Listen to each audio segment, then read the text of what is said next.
Who the hell can wait till morning? Talk now at latenightsportsradio.com.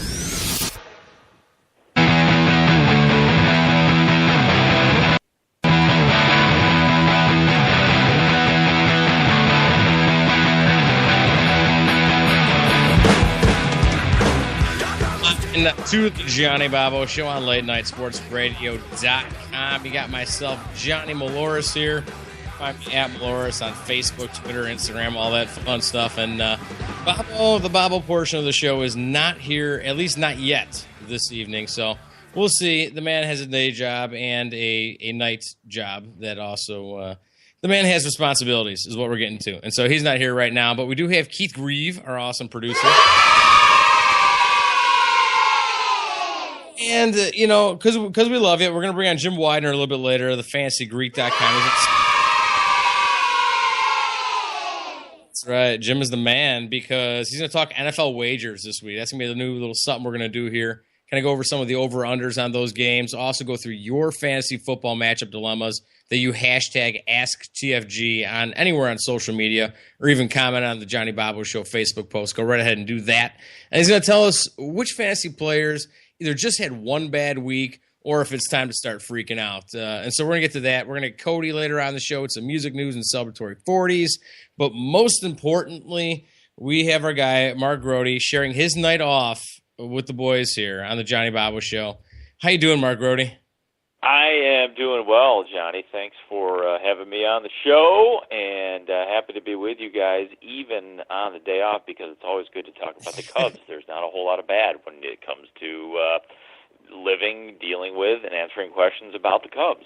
See, and I would imagine even as much as I love baseball and just love everything that's going on with the Cubs right now, I just feel like, you know, like we're intruding on your night off. Like you have one day we can completely like decompress from baseball talk, anything Cubs, but like I'm sure you still have day stuff that you got to do or something revolving the team even on a day off, ain't it?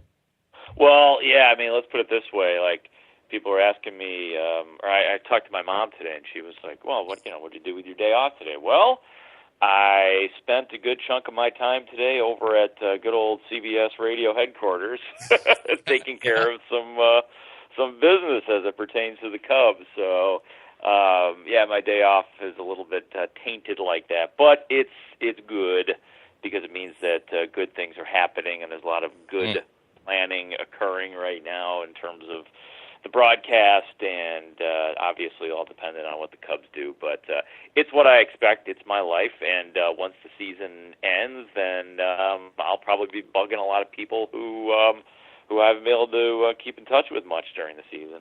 Man, and that's fantastic. At least you get a chance to have a little bit of fun on your day off. But I mean, things are about to get pretty exciting because now I know you know WSCR 670 Scores killing it with these Cubs games ratings wise. And it's a lot to do with how fantastic the broadcast is. I mean, you, Pat, Ron, you know, things that Dave Miska does and Joe Ostrowski, all awesome guys and you know, friends with us here. And, you know, how long are you going to have every game during the postseason on 670 The Score? Yeah, you betcha. Yeah, every single game will be on the Score. Yeah, that's pretty good, man. Because like I know when I was following through with the White Sox in 05, you know they had John Rooney. Well, that was 04. You know, and then he ended up leaving. No, it was 05, wasn't it? Because yeah, he won the World Series. He was with the Score with the Sox, and then he ended up you know kind of disappearing there for a bit because he went to St. Louis, started doing the St. Louis games, and it was bittersweet for me at least to have a guy you know like John Rooney. With absolute fantastic baseball voice, a guy knows how to talk the sport, you know, and to just have that happen. So to have him leave, it was a thing, but it was great listening to him. You know what I mean? Like I said, just going through that playoff run. It looks like we disconnected with Mark, unfortunately. But you think I might be able to get him back up here, Keith? Oh, anything's possible. Yeah, let's give it a shot, man. Let's just keep rolling with this thing. Give him a call back because like I said, their broadcast has been absolutely fantastic all season long, and it's a funny broadcast. It's not very easy to make a game like baseball that people want to call boring, you know what I mean? But to make it an interesting thing, and that's something that that Grote and these guys do. And so like we're going to be able to hear you all postseason long, right, Mark? Yep. We'll be on there for every single game. They keep winning, we keep working, and that's good for everybody.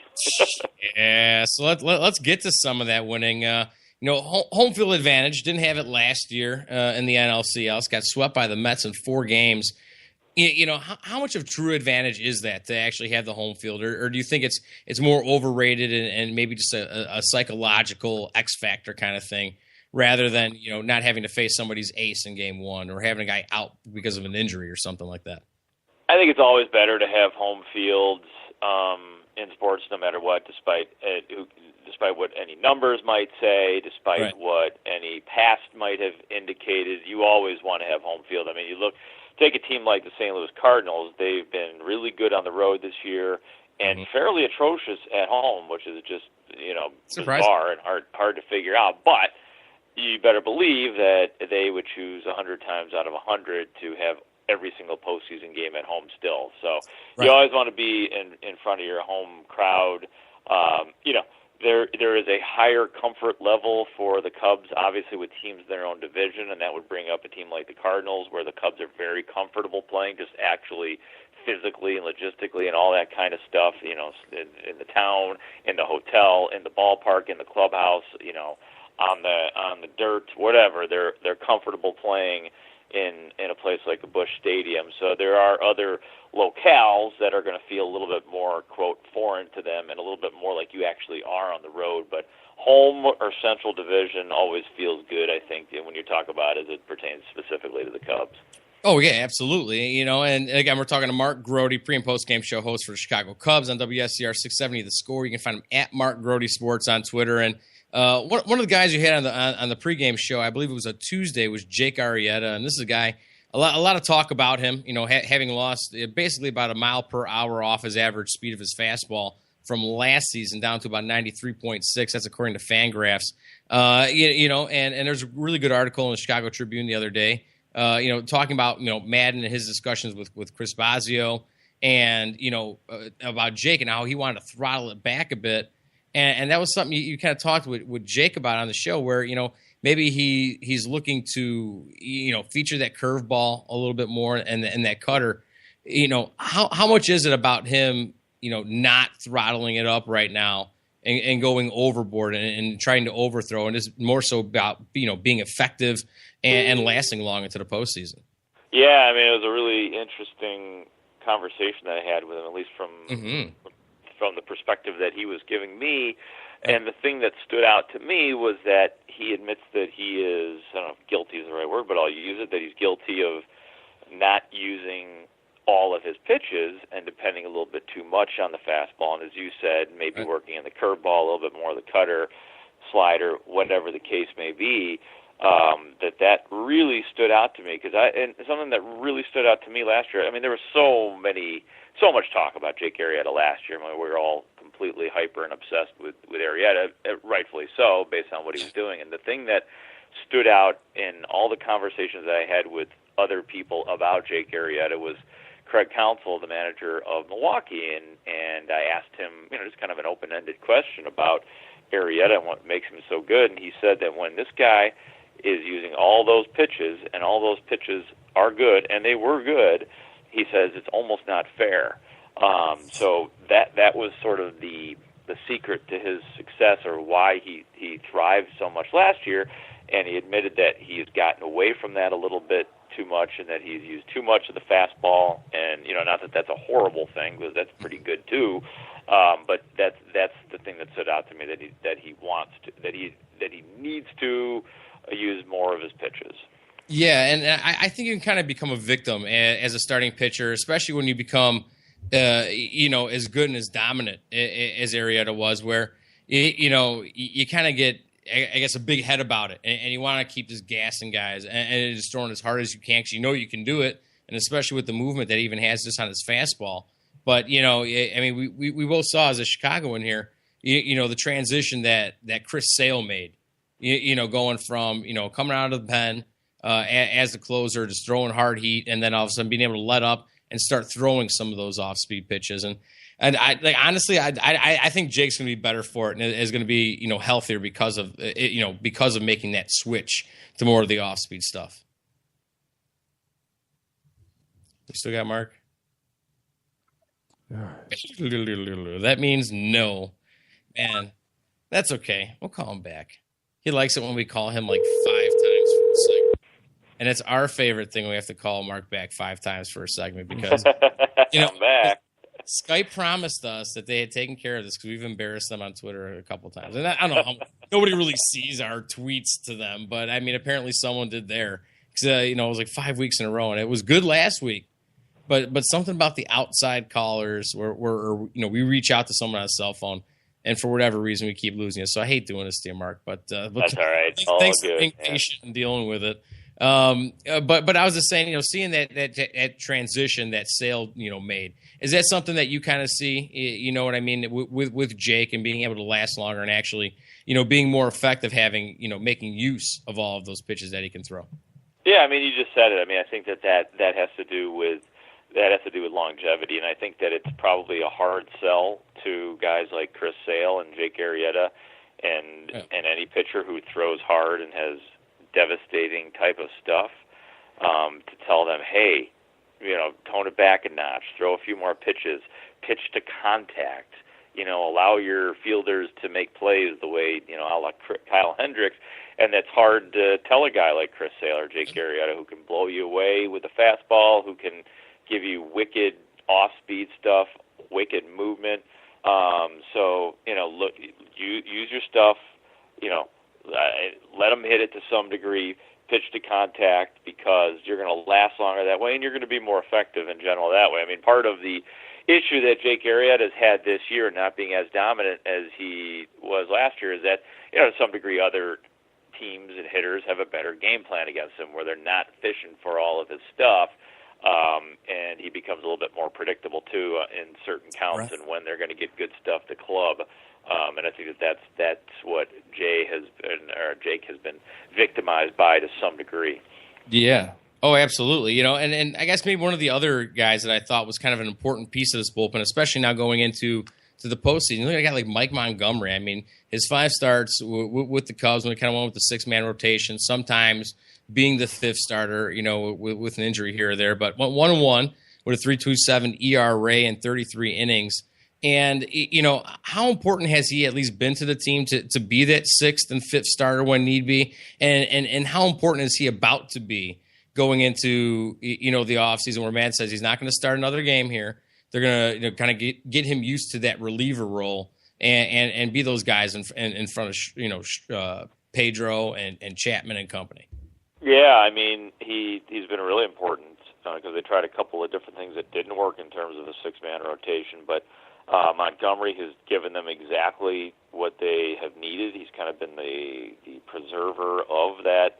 I call him the protector of that 5-man rotation. And obviously we're not talking about 5-man rotation for the postseason. Right. But, you just hope that he can be effective as a bullpen guy now, because we haven't seen a lot of that from him. And he started to get better out of the bullpen, but he had some not-so-good performances as well, so hopefully he has that kind of confidence. I know that going forward, Mike Montgomery is serious about being a starter for this rotation, that he doesn't just look at this as, well, yeah, I'm the protector and the preserver of the staff. He kind of said in his own roundabout way that he knows that this was an audition for, future things, man. Obviously we're talking about next year when it comes to that kind of thing, but he, like most guys, he wants to be a starter. That's his goal, and he did not do anything to diminish that potential or that possibility. Sure. Yeah, and another guy in the bullpen there, coming back from injury, Pedro Strop. Recovering, starting to throw some side sessions. Have you gotten any word on how the righty reliever has been reacting to, putting some of that weight on his landing leg? The leg that, kept him out since August 11th there with the torn meniscus in his left knee.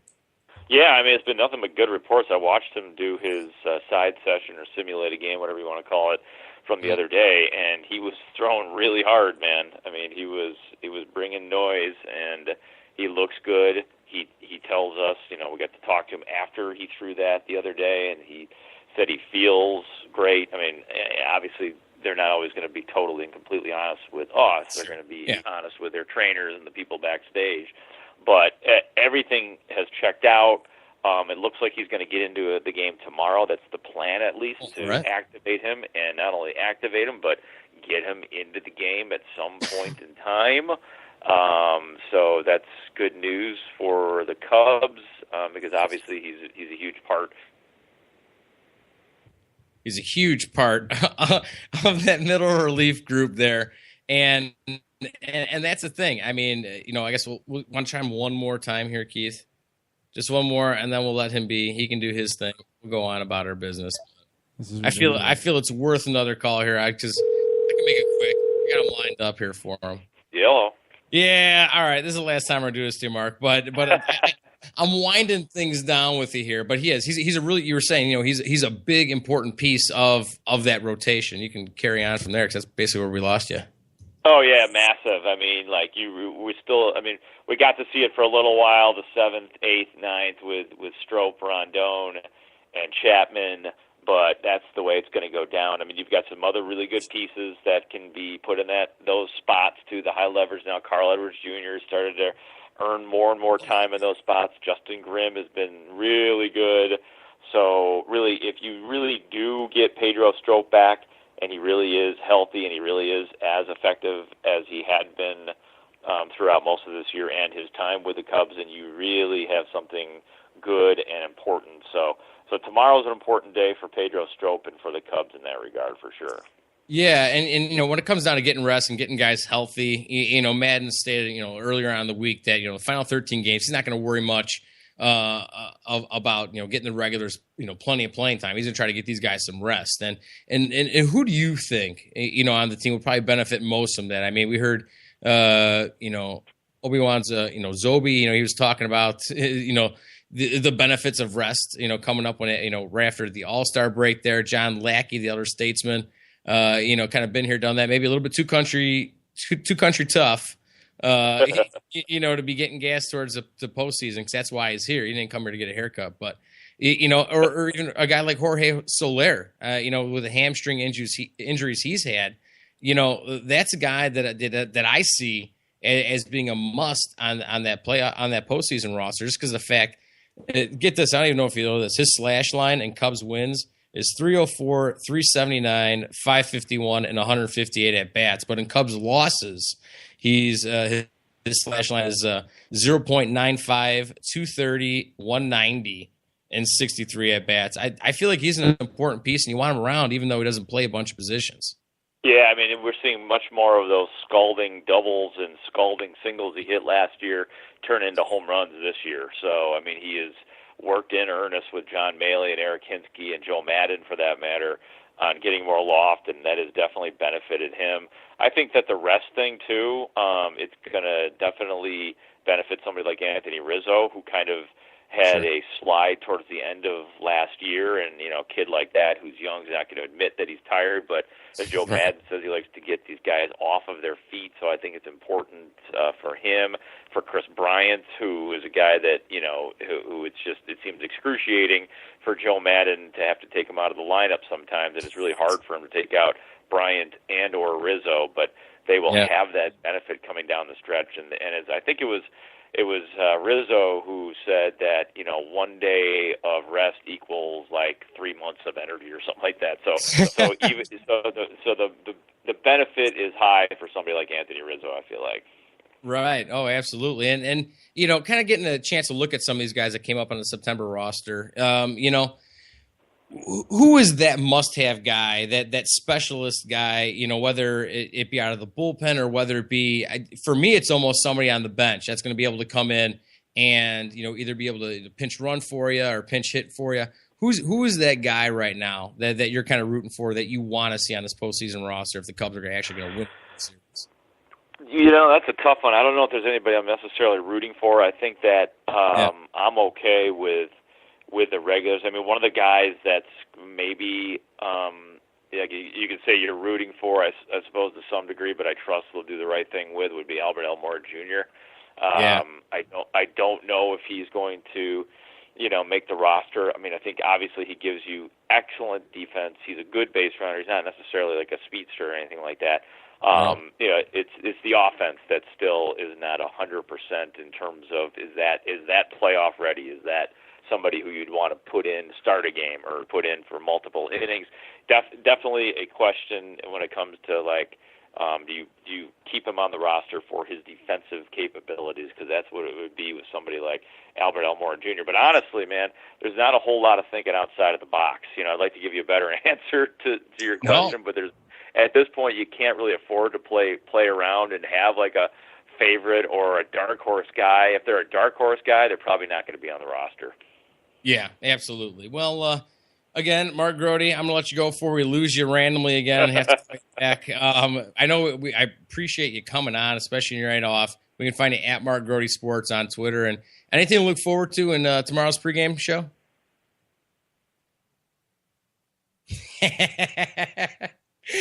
Look at that. Am I good or what? Because he is gonzo. Mark Grote is gonzo because we lost him yet again. But, man, I'll shoot him a text and thank him a bunch for coming on. But I can guarantee you whatever he does have planned for tomorrow's pregame show is going to be freaking awesome because, they talked to Len Casper a little bit. That he does their TV broadcast. But, I mean, I don't only see a big music guy, but he's incredibly intelligent, watches a lot of baseball, knows what he's talking about. And honestly, it is. It's a fantastic show. So you should give it a listen. And again, it's WSCR 670 Score, Mark Grote right there. And, how confident are you right now, Mr. Keith Grieve, in your New York Mets? I mean, they kind of find themselves in a tough position here. I'm not. Battling out the Cardinals. But I don't know. How do you feel at this moment? I don't feel anything. I'm numb inside. Yeah, I mean, there's obviously zero confidence in the whole situation right now. I mean, it's going to be tough just to play a play-in game and come out on top of that just because how random baseball is. But, I think tables would have turned if the Mets actually do face the Cubs in the DS there. I think that last night's game was the perfect metaphor / hyperbole. Or not hyperbole, perfect example of what it is like to be a Mets fan. Yeah, Suspense getting robbed. Yeah, game-winning home run, bottom of the ninth, 2 outs. It's the storybook drama, and what happens? The kid makes a great play and brings the ball back in over the fence, and the Mets are losers again. I mean, the only bright side that I have going for me is that they swept the Cubs last year, and I like reminding you of that. Yeah, that's fine. And I think it's so funny because everybody just naturally assumes that I'm a huge Cubs guy because we talk a lot of Cubs, but it's only because the people that cover the Cubs are extremely friendly. It's been a bitch trying to get somebody on that talks White Sox other than our guy Joe O, and he's one of the producers for the Cubs show. You know what I mean? And he was producing the Sox shows all those years before the Sox split, 670, and when they end the 670 picked up the Cubs. Obviously hotter team, stronger foundation, but it seems like all the guys that cover them, and I've been to plenty of Sox Fest and met with the reporters and the beat guys. And nobody wants to talk about them right now. It's so incredibly frustrating. So I get your whole, Mets angst that you got going on there because I feel it for my Sox. And like I said, and for a guy that was a diehard Sox fan, since I was born, talking as much Cubs as I do, I get a kick out of it just because I love baseball. But in general, it's just everybody else assumes that I'm a huge Cubs guy. I'm like, no, not really. I love this team. I love this, like the organization and what it's become. I mean, and do you feel like there's any hope for the Mets and kind of flipping something around? They get rid of their longtime GM and they try to start changing things there. Is there any confidence in where they're going forward from this point? Because much like the Sox, they have a very good farm system when it comes to, to building up pitchers. But outside of that, anything offensively, good luck. No, I mean, of course they're. I mean, the Mets are scoring a Good ton or of better? runs right The now. Hyundai Sonata versus the hold on one Toyota second. Camry. The Sonata has an Sonata versus the Stupid- Toyota stupid Camry. auto I ads. kind of like the idea of a Sonata. I like music. Right. I'm gonna go with that. What do you think? Are you a look Camry guy? At, What is a Camry? Toyota. Is a Camry a thing, or is that like a made up Toyota. word? Toyota. Somebody like the word caramel. Anyway, back to the Mets. The Mets have been scoring runs in bunches. Okay, the offense has not been a problem. The problem is that all of their young stud arms, and I mean all of them except for Syndergaard, knock on wood, are hurt now. It's coming. And now Steven Matz apparently is, according to ESPN, is reporting new soreness in his elbow. Great, fantastic. You look at the kids coming up. TJ Rivera has performed fairly well. He's hitting .338 since he got called up. Eric Campbell, he doesn't light the world on fire by any stretch of the imagination. Rene Rivera, the older, kind of like a career minor leaguer, has come up. He was a San Diego guy for a long time. Yeah, he provided some spot performances, but he's not going to be there. The guys like Brandon Nimmo, I was so glad that when the Jay Bruce trade was announced, I was at work and I heard about it when I got to my softball game, and everyone was saying, they traded Brandon Nimmo, and I was just like, are you out of your mind? I was like going nuts. And then I found out no, we didn't. There's some young AAA players and even some AA. Dominic Smith is one that they have their hopes set high on like that. So there's people in the pipeline to come up. There is hope going forward. Yeah, this year, what are you going to do? You're going to get in the playoffs and ask Bartolo to pitch every third day? I mean, come on. No, I get that, but like in terms of the larger picture, I just don't know how much. I have zero confidence. Tim Anderson is here with the White Sox, playing very well, having a fantastic rookie season. But I still, at some point the Sox are going to break him. There's nobody really coming up after that. I feel like that's kind of the thing with the Mets. I mean, there's nobody there that's setting the world on fire or that you feel extremely confident about.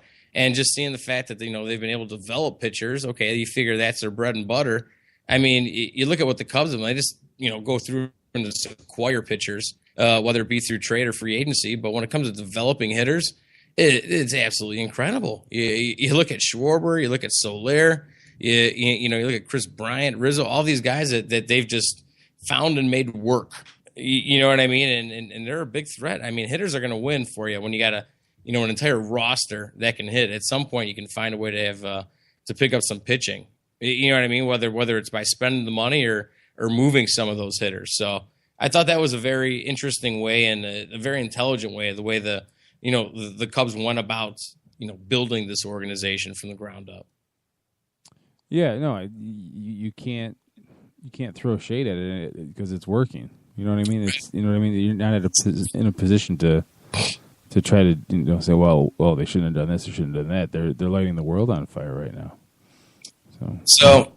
Well, that's fine. That's fine. Talking about lighting the world on fire, that's the exact opposite of what I'm doing in every fantasy league that I'm playing in right now. I'm not far behind in the points necessarily, but I am 0-2, sir. And I've slacked around on coming up with my special name for the fantasy Greek league. We're just JBS right now. Johnnie Bobbo show. I figured it was a group event, even though I'm really the only one that runs a team. Let's see. I need to come up with a better name. Yeah. My other football team is Domestic Defenders. Or Defendants. Domestic Defendants. That's what it is. So you're making light of domestic abuse? Sort of. Not really. Not making light of it. But I don't know if I can get behind that. It's kind of what they do a little bit. Yeah, it's bad rep. But it looks like, do we have Jim Weidner on the show right now? We do. What's going on, fellas? How you guys doing tonight? Weidner, we're doing great. Just pretending not to make light of domestic violence, which we're not. I never do, trust me. But that's my one fantasy football team name might get me in trouble. Anyways, how you doing, Jim? Oh, I'm doing great. Just watching a Houston Texans offense set football back about 30 years tonight. Good Lord. Yeah, can't wait to watch that Bears game this weekend. That's going to be fun. But I know. Talking about setting offense back 40 years, good Lord, that was a hard one to watch on Monday night. And I don't know. These Thursday games have been just straight crap. You know what I mean? It just seems like everybody just kind of half-asses it. People are getting hurt. People that are hurt that aren't playing. The Thursday games just kind of make me sad. Well, it seems like the Patriots went into this game tonight with Jacoby Brissett as their quarterback and brought back the wishbone offense. I mean, it's just a very conservative and it's winning. It's not good football, but Houston apparently their game plan was to be just as dry.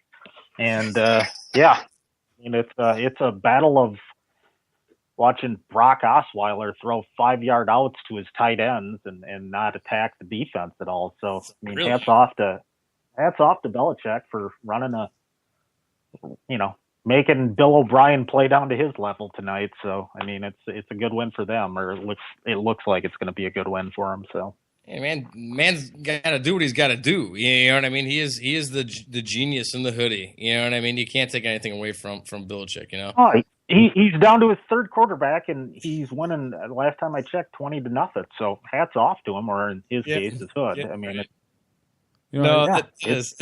that's something. And I mean, how do you expect going forward here? You know, since you're the Minnesota man. How are they going to handle this loss of AP? I mean, it's something that he's going to be out, 2 to 4 weeks is kind of what they're saying. He's obviously Superman, came back from that ACL incredibly, fast and was absolutely fantastic. You expect this to be a problem? I mean, the guy's getting pretty damn old at this point. Well, everything I've read, and unless I'm missing something, it looks like he's going to be out the rest of the year because he had surgery, I think it was today or yesterday. And, I don't blame him for taking the surgery aspect of it because, most likely this was going to be his last year with the Vikings, at least under this contract, because I think he's owed, 12 to, somewhere. Yeah, just a credible amount of money.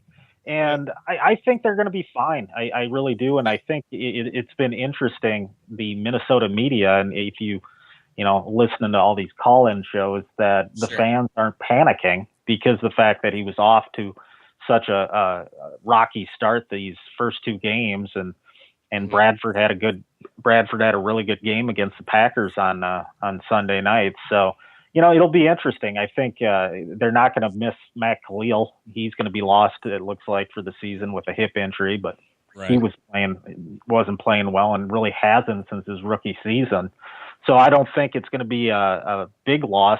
I think it all comes down to Zimmer is built, like we talked about the other week, and built this team around their defense. And their defense, in my preview for the Fantasy Greek for the Packers this week, there's not too many defenses that can make Aaron Rodgers, Packer fans, question Aaron Rodgers' ability. But that's what the Vikings did on Sunday. It was remarkable.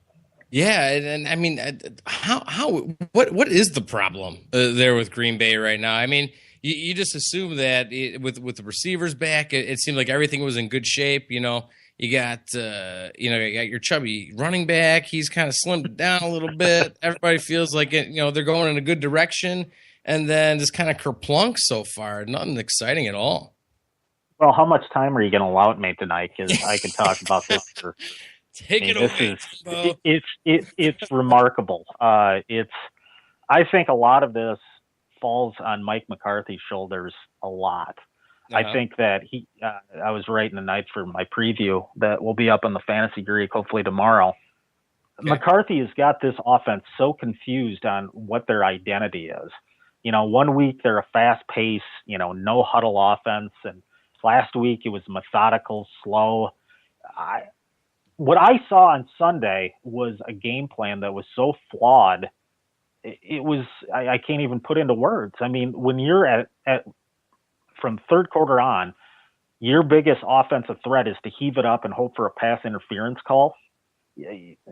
It's unbelievable how you think you're going to win games like that, especially with arguably the best quarterback in the league.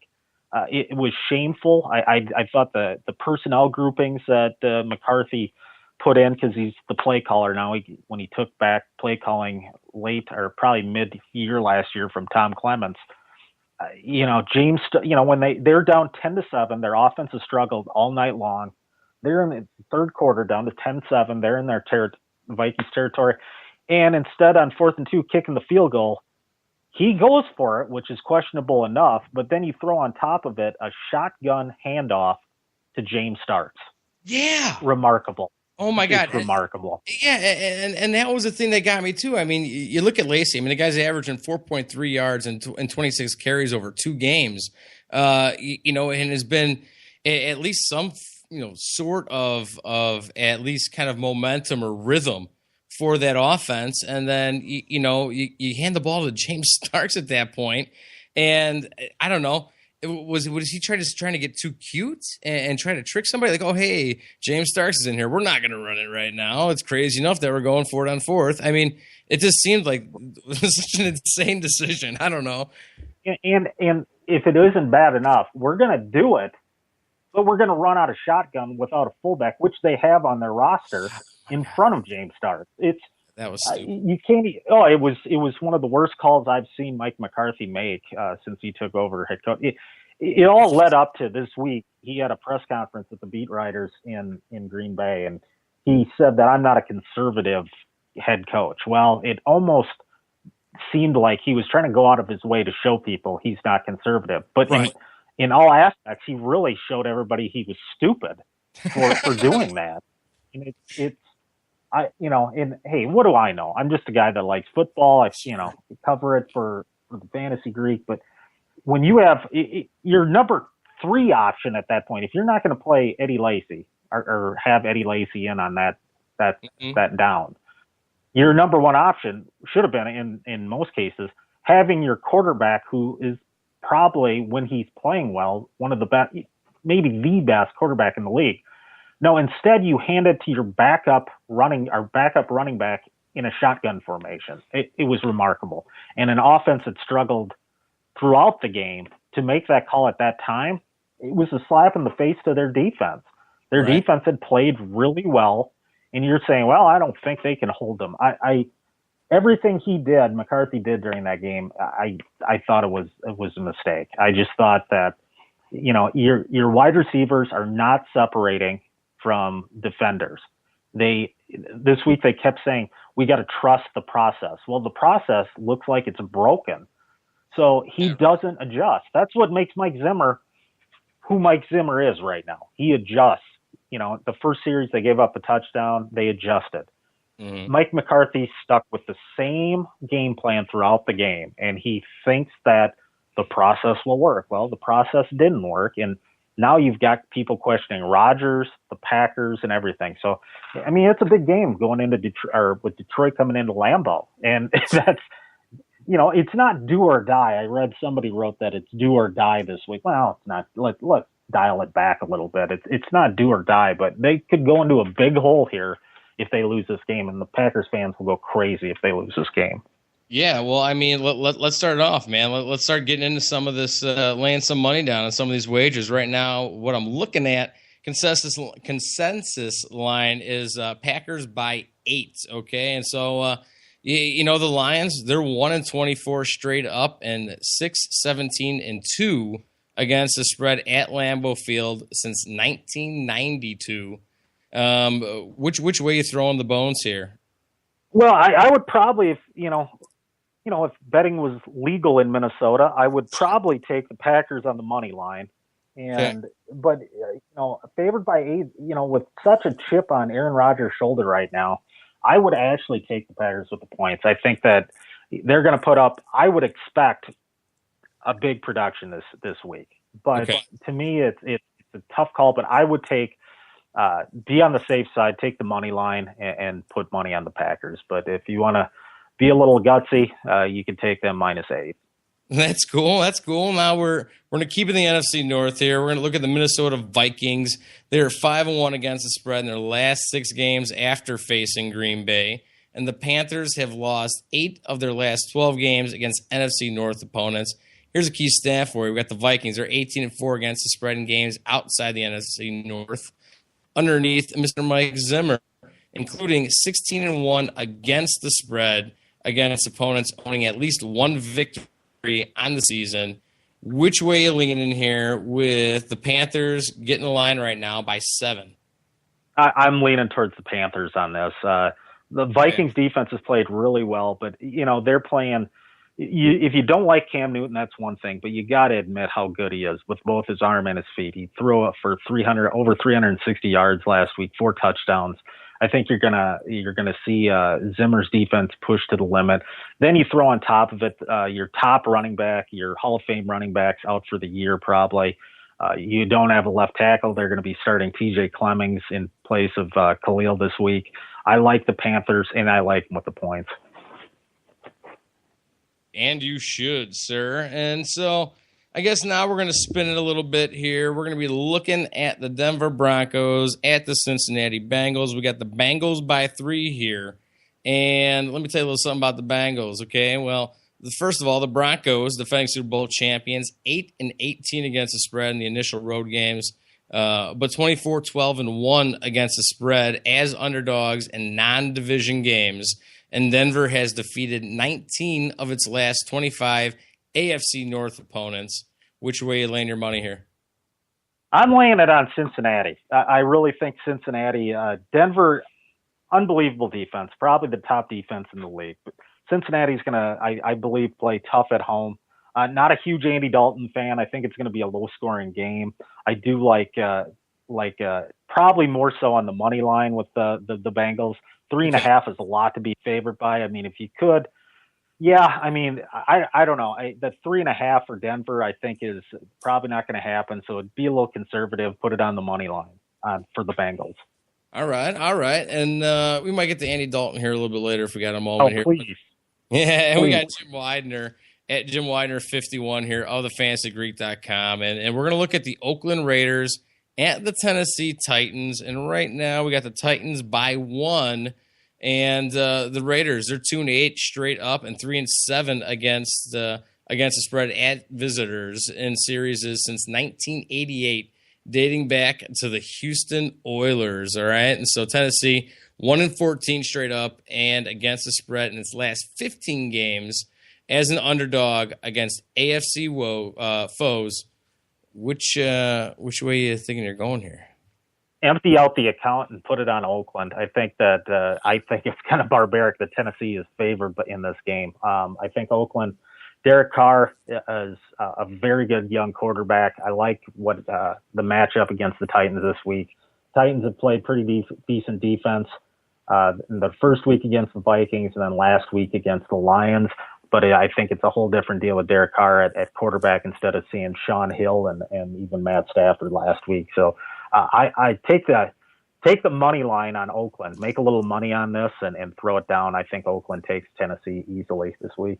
All right. Well, how about we look at the Arizona Cardinals at the Buffalo Bills? Now, the Cardinals, they're 9-0 against the spread and road opener since 2007, including 3-0 under Bruce Arians. And now the Cardinals, with coach Bruce Arians, have defeated 18 of 24 AFC North opponents while going 15-1 against the spread, 10-4-2. They actually 15-1 straight up, 10-4-2 against the spread against those foes who own a sub 600 winning percentage. Sir, are you going with the Cardinals or are you looking at the Bills? I don't know if the Bills win this game. I have a hard time after watching them make Greg Roman the scapegoat for, I guess, them giving up 37 points last week. It's the offensive coordinator's fault. But to me, that's a lot of I think it's going to be a close game. I don't see the Bills winning this, but I do think they keep it close. I would take the Bills plus the points. All right. Well, let's look at the Baltimore Ravens at the Jacksonville Jaguars. This is a pick 'em for you. The way I'm looking at it, we got Baltimore. They're 0-5 straight up and against the spread in its last 5 games outside NFC South sites. What are you thinking? The Ravens going to pull it off this week or what? I'm in a pool locally here that you just pick up straight up the games, and I've been burned by the Jags. I got burned by the Jags last week, and I'm picking them again this week, but I am going to take them in the pick 'em game here. I think the Jags do have a lot of talent. I think that they defensively, their secondary is deep, and I think they match up with the Ravens. I haven't bought into Mike Wallace resurrection with the Ravens, and I'm not a huge Joe Flacco fan, but he played really well the year they won the Super Bowl. But I'm going with the Jags at home. I think that they'll pull this one out and take the Jags even up.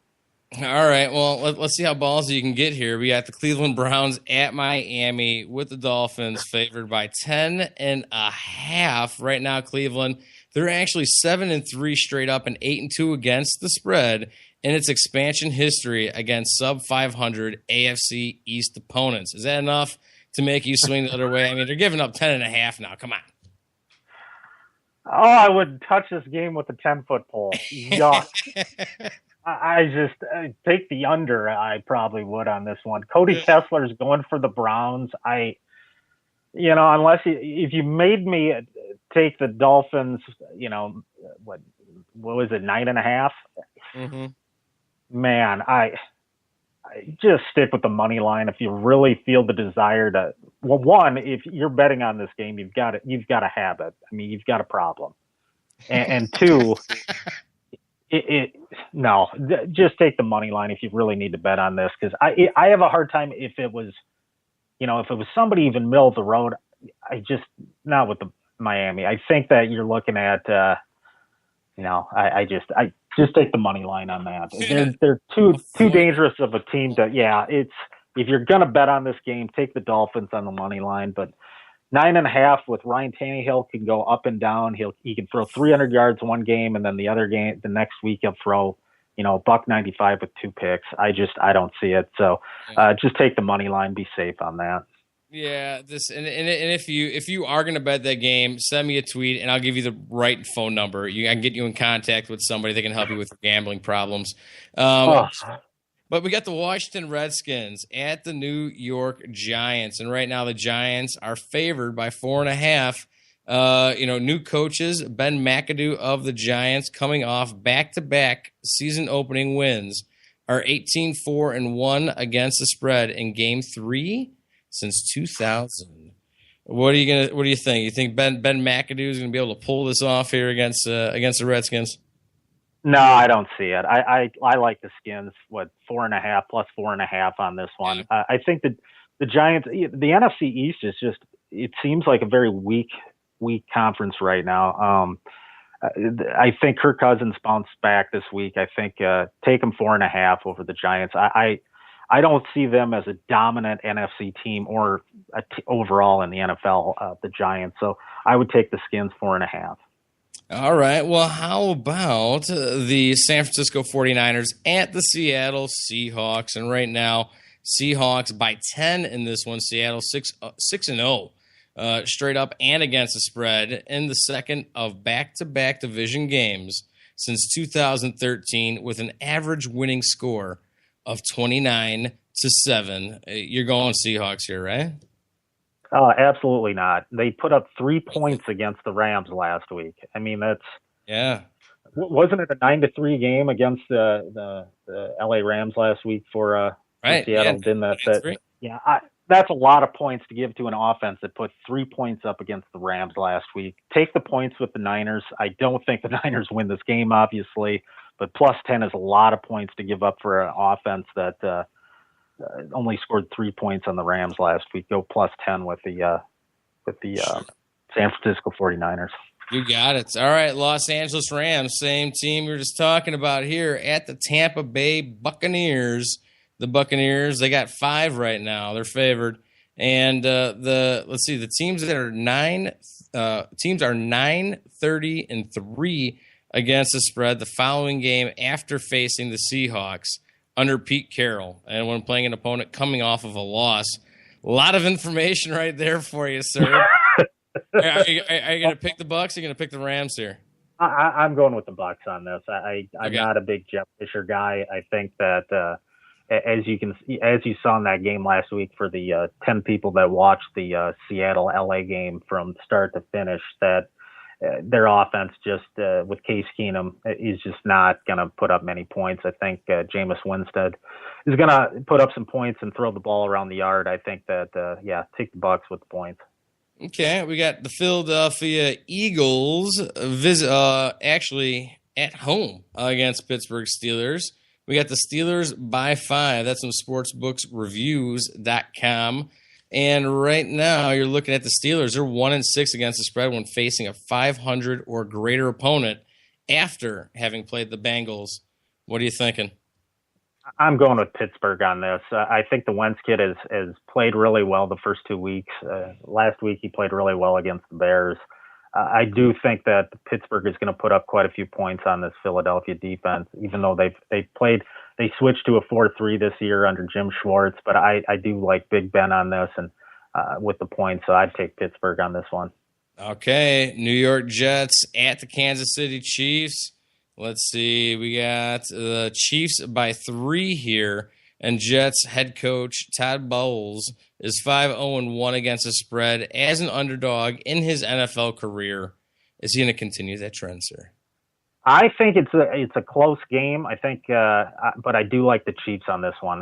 Even with the 3 points, I would go with the Chiefs. I think that Alex Smith is trying to get rid of the old game manager title. I think the Jets is still with Ryan Fitzpatrick, and I think Brandon Marshall and Eric Decker both didn't practice this week, or haven't practiced this week. So I like the Chiefs -3 on this one at home. At Kansas City, Arrowhead's such a tough place to play, and if you're missing your top 2 passing options, I think it's going to be a tough time for the Jets to overcome. And I think Todd Bowles' 5-0-1 record gets a blemish on that one. Oh, all right. Well, how about the Chargers? They're 1-1, and the Colts are 0-2.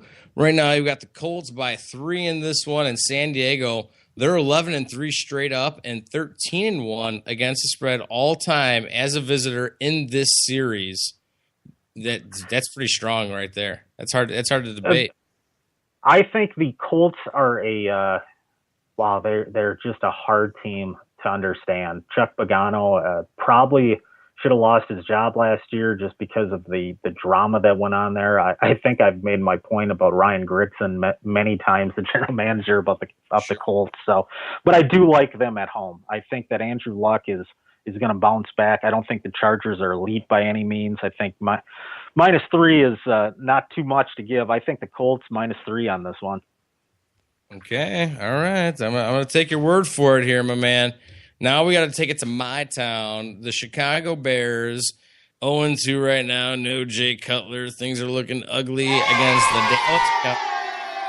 Yeah, that's a bunch of poop. That's a dumpster fire right there. And they're going up against the Dallas Cowboys on the road. The Cowboys are 1-1 right now this year. And Dallas's Jason Garrett is 8-24 against the spread as a home favorite in his head coaching career, including 5-20 against the spread in his last 25 and 2-12 when coming off a division game. Jason Garrett, is he going to cough one up to the Bears, or the Bears really just absolutely not. I don't see that. No offense to the Bears and anything about. What I saw on Monday night was just. I feel bad for John Fox. I think he's handcuffed with Cutler. I do like Dak Prescott played really well against Washington and actually has been effective since, hasn't played too badly since taking over for an injured Tony Romo. I do like him with the points on this. I think it might get ugly on this one. Yeah, and I guess we're going to wrap things up here, at least with this half of the segment. We got the Atlanta Falcons at the New Orleans Saints, and right now we got the Saints by 3 in this one. And when I'm looking at it here, the Saints coach, Sean Payton, he's 29-8 straight up, 25-11-1 against the spread home in his NFL career when facing opponents coming off wins, including 16-3 straight up and 15-3. Order up one chicken parm. And his last 19. What's happening here? Sean Payton going to keep it going here for his Saints or what? Yeah, I agree with you, John. I think that the Saints are going to put up a lot of points. I think Atlanta does too, but I think that it's going to be a shootout in the Dome down there, and I do like the Saints with the points this week. I think Drew Brees has a big game, and And I go with the Saints on this one. This is a confident one from me. I think the Saints are going to take down Atlanta. Ooh, now we get to the fun segment. That was pretty good. I had a lot of talking to do in that one. But when it comes down to You did great. You did great. Oh, thank you, sir. I'm trying. And I'm looking at it this way here. So we got one bad week, or is it time to freak? We got a guy like Justin Forsett of Baltimore, 37 yards on 14 carries, averaging 3.3 yards a carry. What's going on with him in that Baltimore backfield? Is that something to worry about? Is it time to dump Justin Forsett? I think it's a good possibility that it's time to look away from Justin Forsett. He's cutting time with Terrence West, I think it is. And I just think that Justin Forsett's time as a featured back is gone. I think you're better off looking to pick somebody up on the waiver wire if he's a main running back in your roster right now. I think that I see this as a trend. By the way, where's the air supply opening up this segment here? I'm dying for the air supply, but anyway. Yeah, don't worry about it. It ain't coming. Don't air supply. We helped you out last week with that. Yeah, you probably lost a lot of listeners for kicking up air supply we don't have on that one. Damn, Keith. Come with me. I can give you anything. It's great because I have to do it on YouTube and it's playing the video and there's dialogue in the front of it. That's right. Oh, I'm never going to be welcome back on the show. No, it's I would go ahead, my man.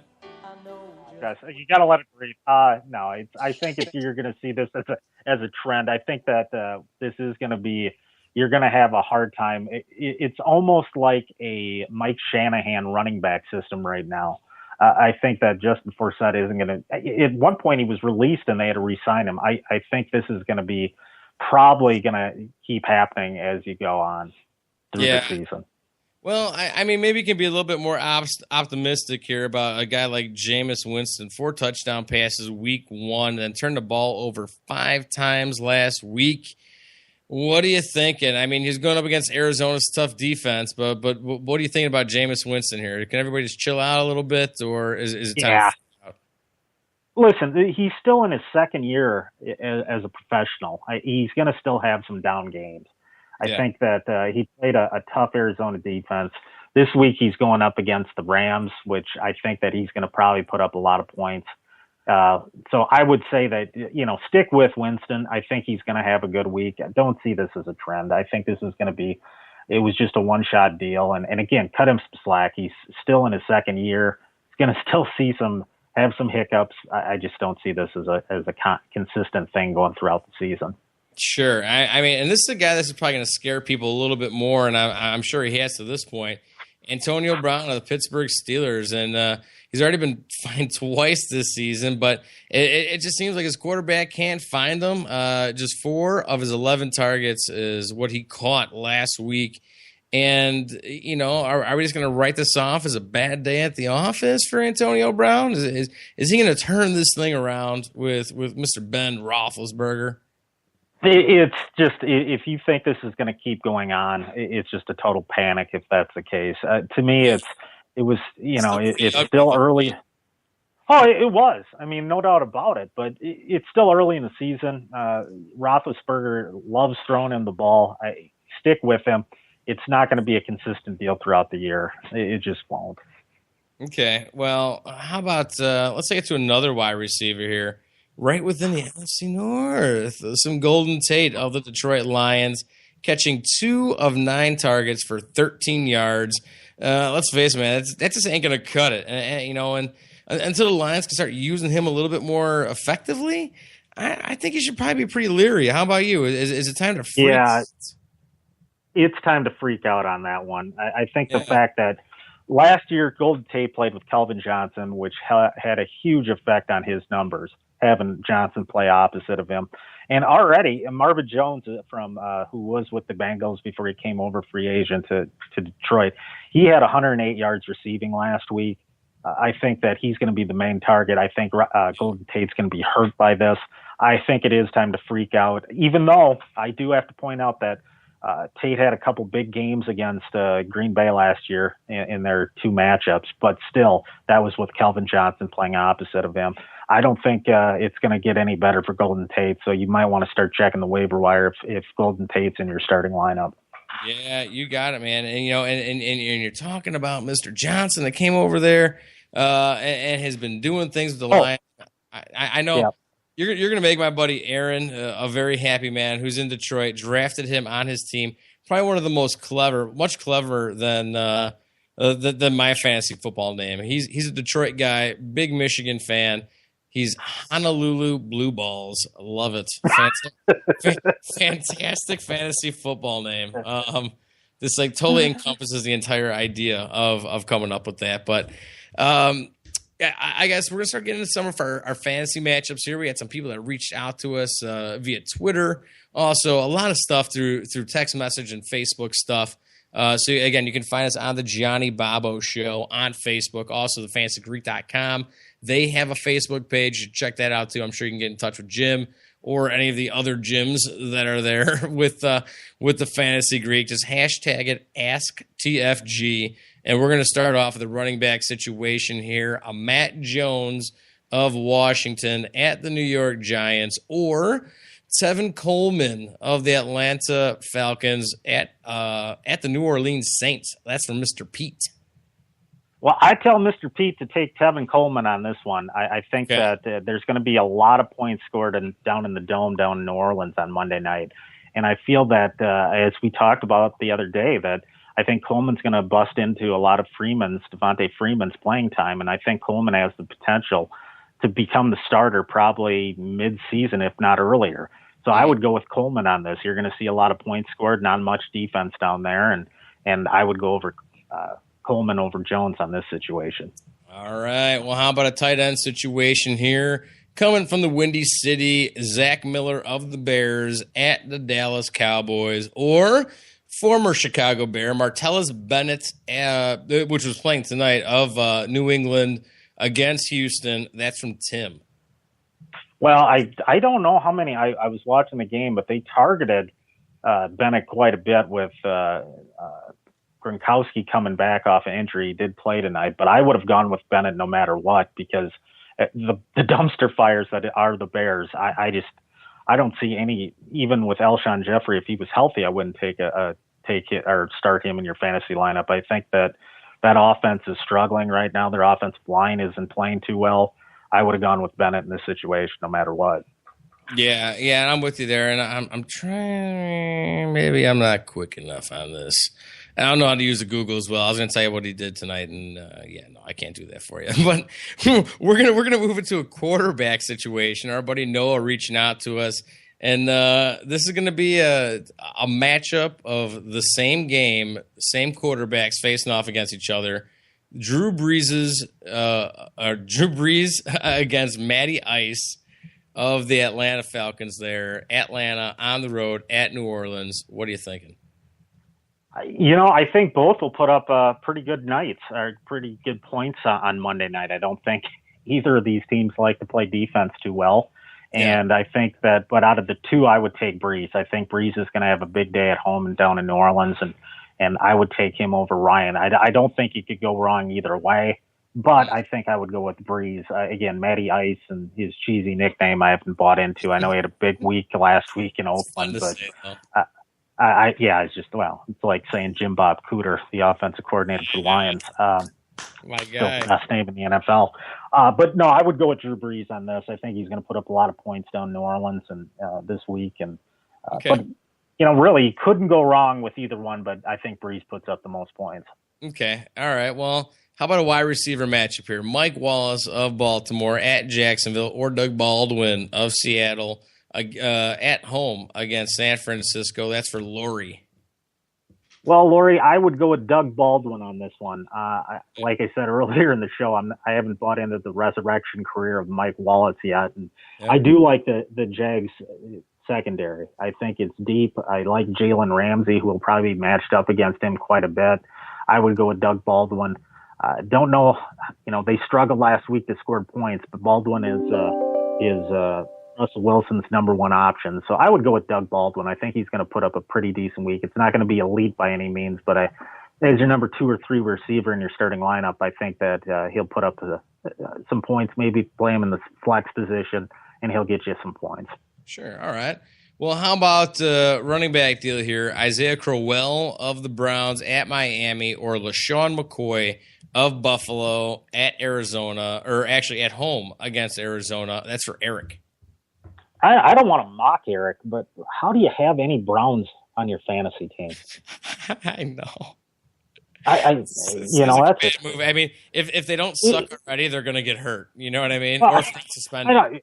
Death by auto draft. Exactly. That's what. Obviously, he didn't set up what he wanted. LaShawn McCoy hasn't done much this year, but it sounds like he's pretty happy that Anthony Lynn got named the offensive coordinator and simplified the offense.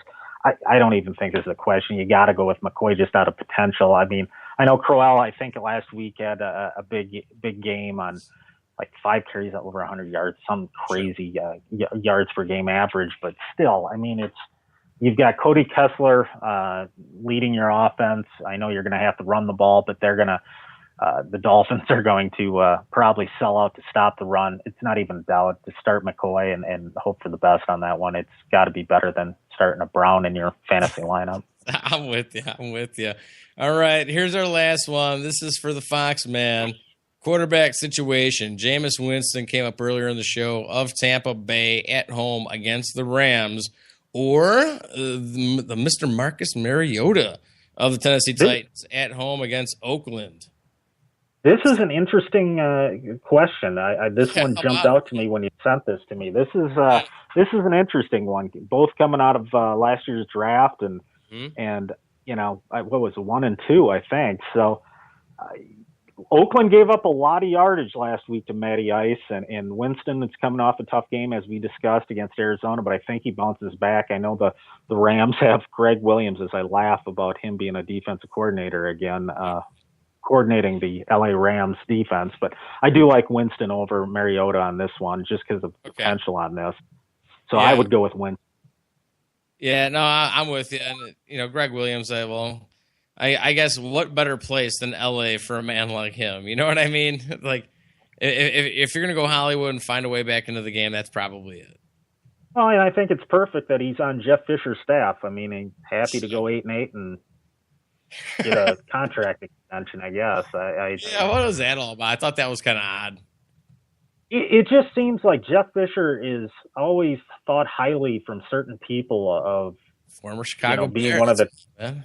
Yeah, well, I mean, he went to the Super Bowl against the Rams years ago, but you look at his overall record, and it's got to be close to 500 or less, and he keeps getting jobs. So then it goes back to maybe Mustache Brothers with Stan Kroenke as his owner. So yeah, no, and Jeff Fisher, he is let's see here, 165 and 150-1. He has a tie.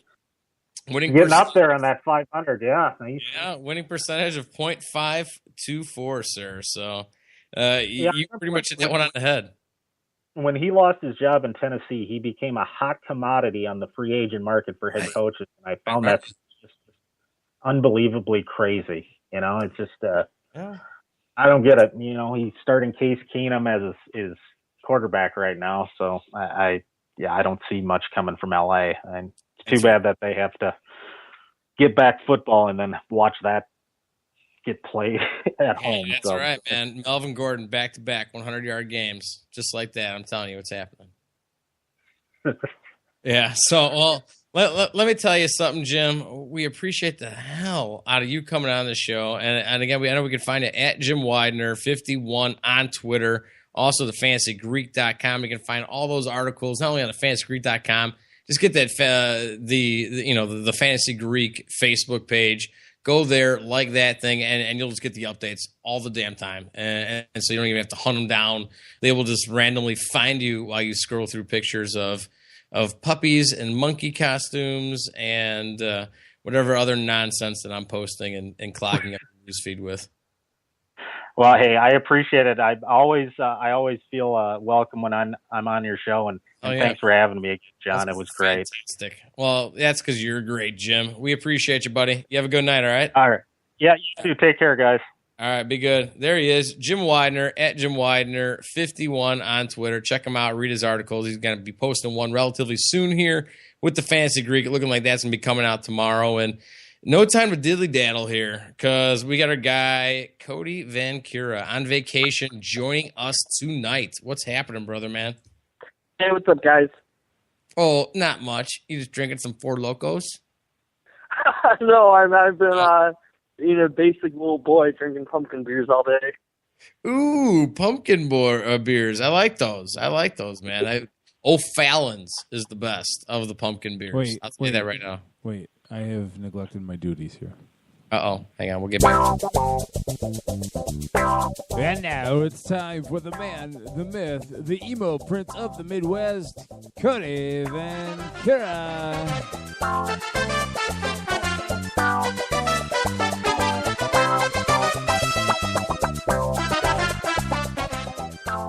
I love having you on, Cody. You cool. Man, I never get tired of that every time. It's such a treat to hear it. Dude, we're gonna get you an awesome one, dude. I'm telling you. I don't want to shut it off. Oh, I don't either. We love you, Cody. So again, sir, much appreciate you coming on. I know you're a very busy man. You're on vacation. You should be enjoying yourself, not coming on the show and dealing with our nonsense. Nah, I love talking to you guys. And I just want to say, Johnny, I'm very sorry I never got to meet up with you at Riot Fest. Yeah, that was a bummer. Unfortunately, I wasn't very good at trying to get in touch with people. There was a variety of people that we were just meeting up with every damn day. We took the kids on Saturday, so a soon-to-be 14-year-old and a 6-year-old took them Saturday with us. And little dude, a little crusty, like when we first got there. Obviously, it's going to be tough for him to make it through the entire day. We figured, all right, well, he could probably handle it. He's a pretty rowdy kid. The kid's got a mohawk. He's pretty tough. Like, he can do it. And, he did all right. But once the sun went down and that moon came up, let me tell you something. He was all about just staying there, did not want to go to bed, wanted to keep hanging out with that's awesome. Morrissey, putting everybody on hold there for 33 minutes while they waited for the waft of meat to get out of the air. He made everybody stop serving meat at 8 o'clock before his set at 8:15 and then sit through a 33-minute big video montage of all of his favorite stand-up. Whatever. I don't mind the video montage. He does that at every show. He's been doing that for the last 10 years.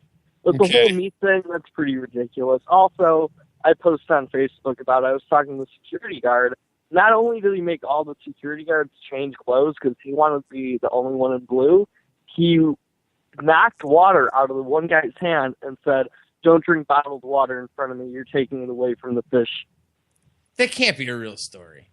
Yeah, it is. And my favorite thing he's like, you know what I said? I said, "Morrissey Smith, I don't even know who you are." And that killed me. God. And it's really water from the fish? Yeah. Isn't that like the most essential things to humans? Essentially, it's just water. Apparently, Morrissey doesn't believe we're worthy of water. My God, what does he drink then? Does he drink like artificial water? Or does he take like recycled, I don't know, Gatorade or urine or something? He probably has a urine filtration system. Dude, oh my God. That man. But then he comes on stage and he was glorious. Absolutely fantastic. Looked incredible for a 57-year-old. His voice sounded better than he'd sounded on any album that I heard him on. I only caught like 6 songs. I heard he only played one Smith song. The rest was just Morrissey original. Yeah, it was delicious though. I absolutely loved it. After making everybody wait, and there were people that are getting pissed off, and they were leaving and walking away, and came out with "I'm so sorry," and it was it's so on point. I loved it. That's awesome. Yeah, I wish I could have been there Saturday. Yeah, but you only went on Sunday now. What was your favorite part of Riot Fest on Sunday? Because Sunday for me was I had a lot of fun Friday, Saturday, but let me tell you, man, when it came down to like the artists that I saw, everybody that I wanted to see was playing Sunday, and they just straight killed it, top to bottom. I wish I could have had more fun Sunday since it was the only day I went. I was hungover.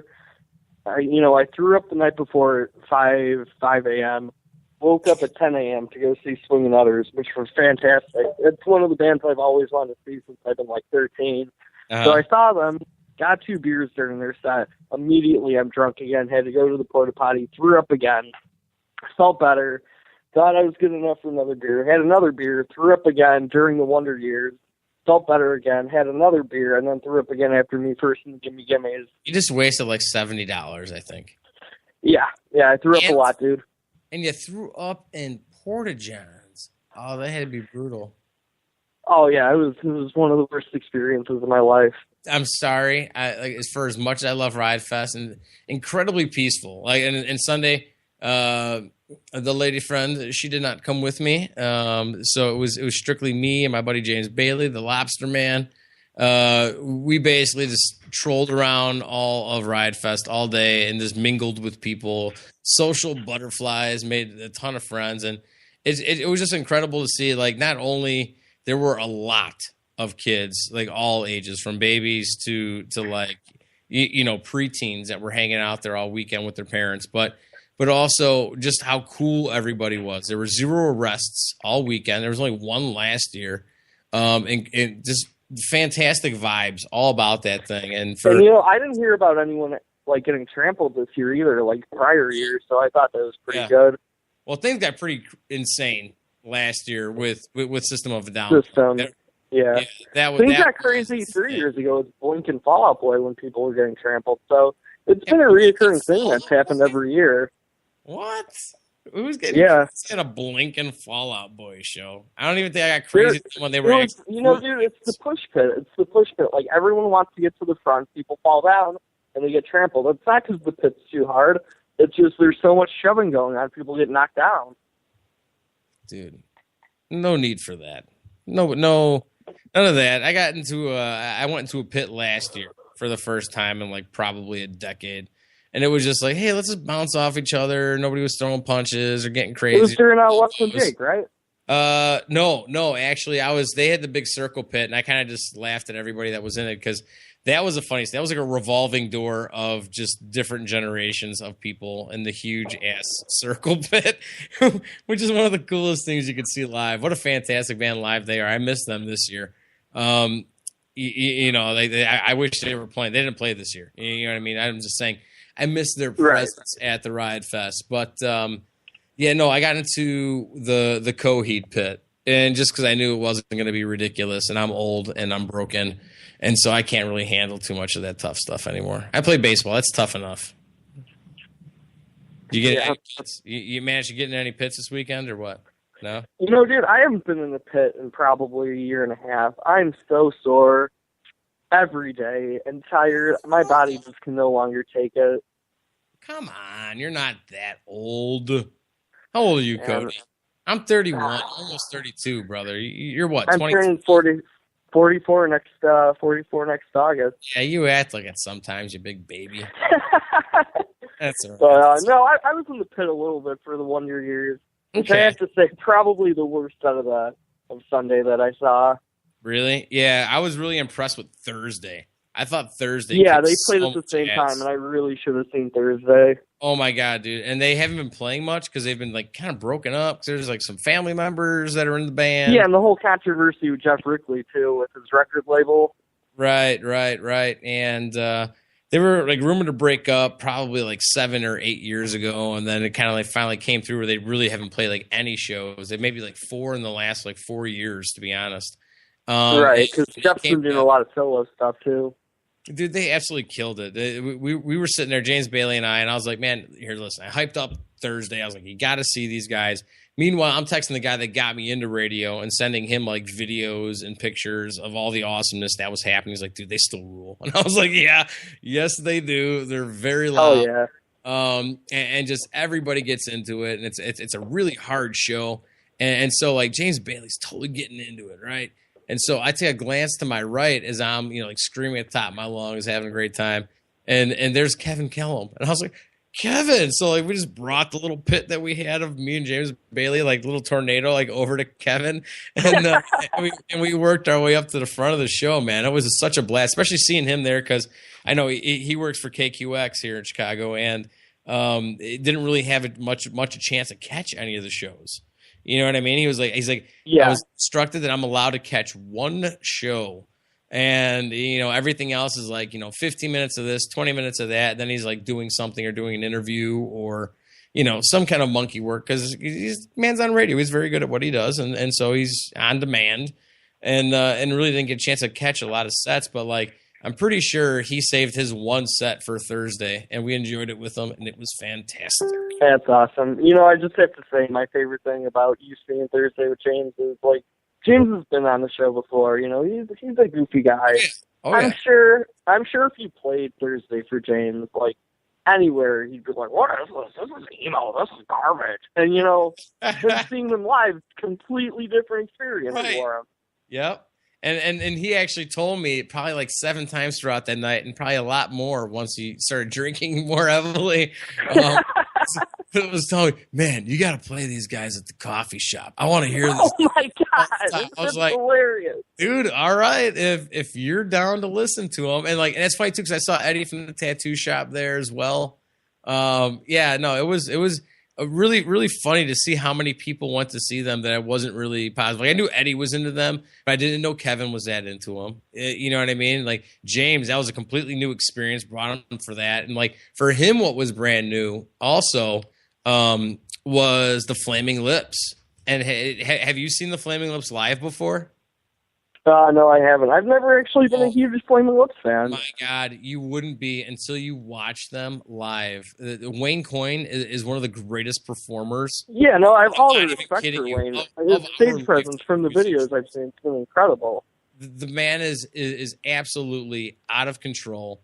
Spends a ton of money on just like putting on a show for you, and like.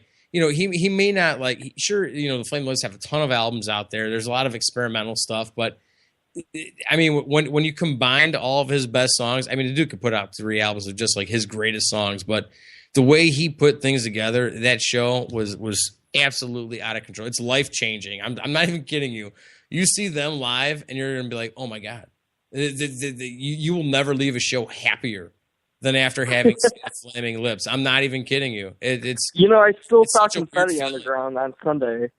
You what? I still saw confetti on the ground from their set on Sunday. Yes, it was still there, and it was. I'm telling you, man, absolutely great. They played Space Oddity, and he came out in a huge inflatable ball and was like walking on the crowd and like came all the way out towards like the center of like the entire crowd there, hung out there, sang a couple verses, shot back up to the stage, and then followed up the Bowie song after I believe he had a word or two for David Bowie, the deceased man. Fantastic person as far as I have heard. I don't know. Absolutely love David Bowie. And so for him to do that and then follow up, Do You Realize with, after that, I was like, wow, that was a thing, and a lot of people super emotional after that. You know what I mean? Right. Yeah, no, that was great. Now, how'd you wrap up your Sunday? Did you see Rob Zombie, or did you see the Deftones, or did you happen to catch the Misfits? Let me tell you. So on the flip side, throwing up somewhere, right? No, on the flip side of Flaming Lips having such an awesome stage presence, I went to go see Death Grips. I think they went on around like 7:00. Yeah. And so sounded terrific. Sounded just even better than they sound on the studio recording. Right.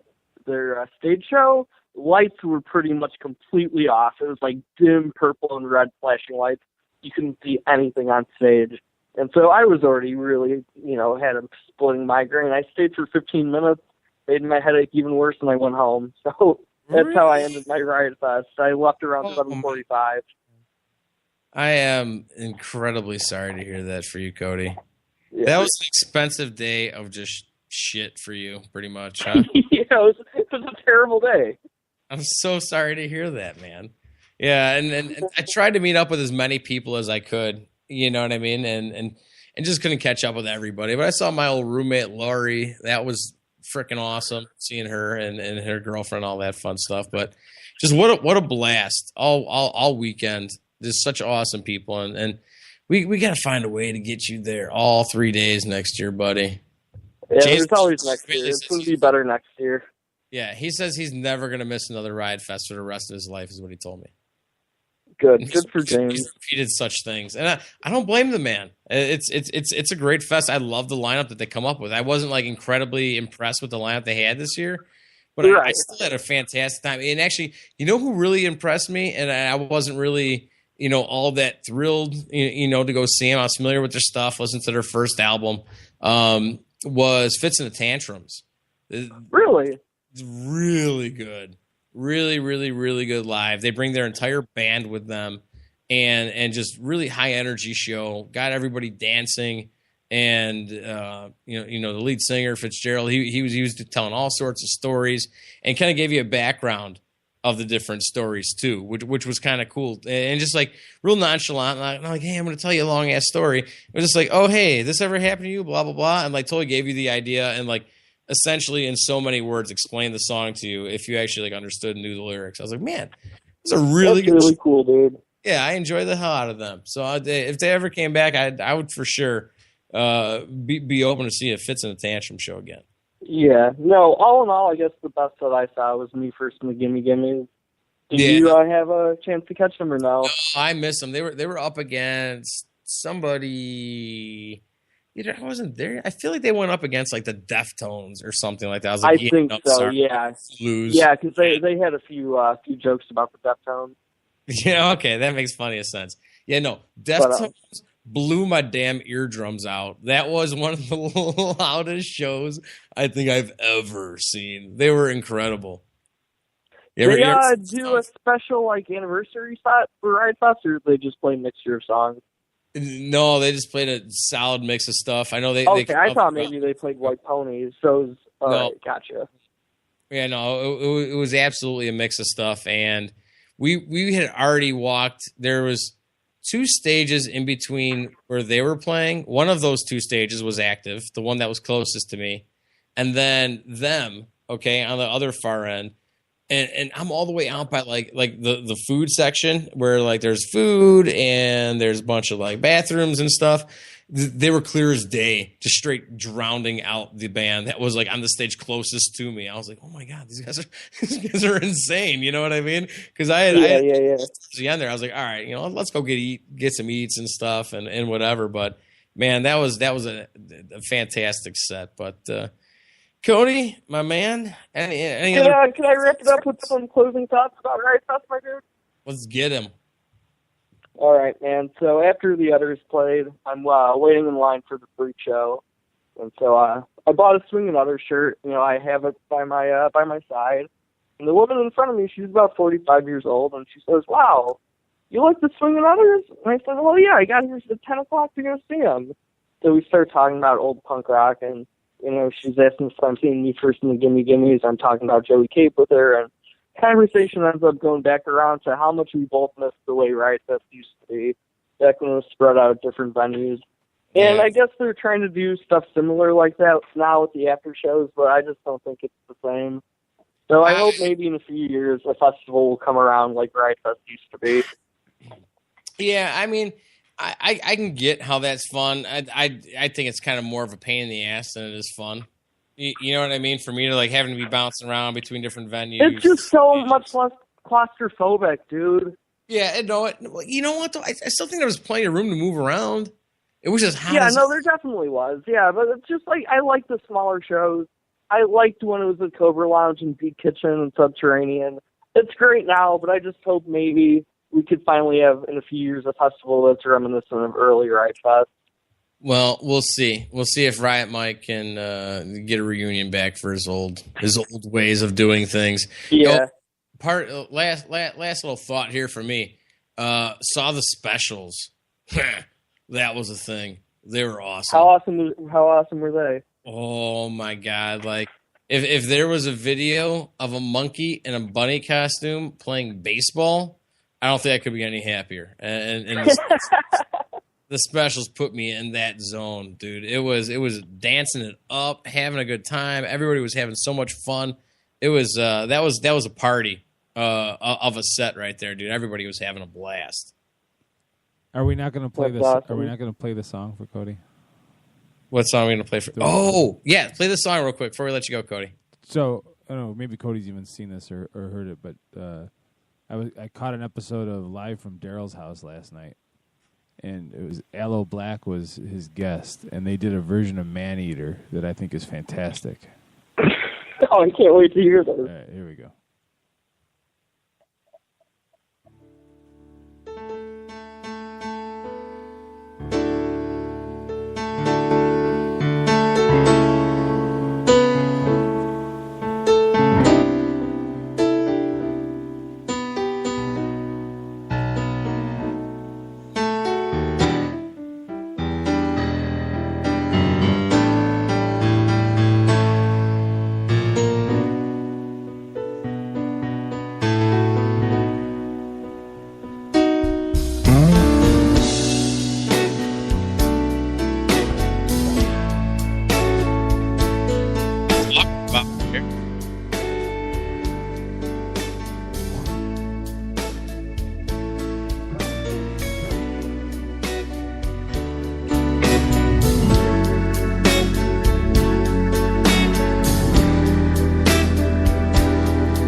That was hot. Man, I ruled. Thanks so much for showing me that. Hey, it's on my Facebook profile, so if you want to show it to your friends.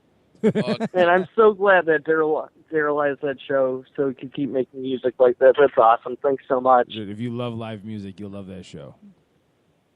Ooh, yeah. No, that's good, man. I need to find that. I need to hear that all the time on my Spotify. You got to watch the Sammy Hagar episode. I'm telling you.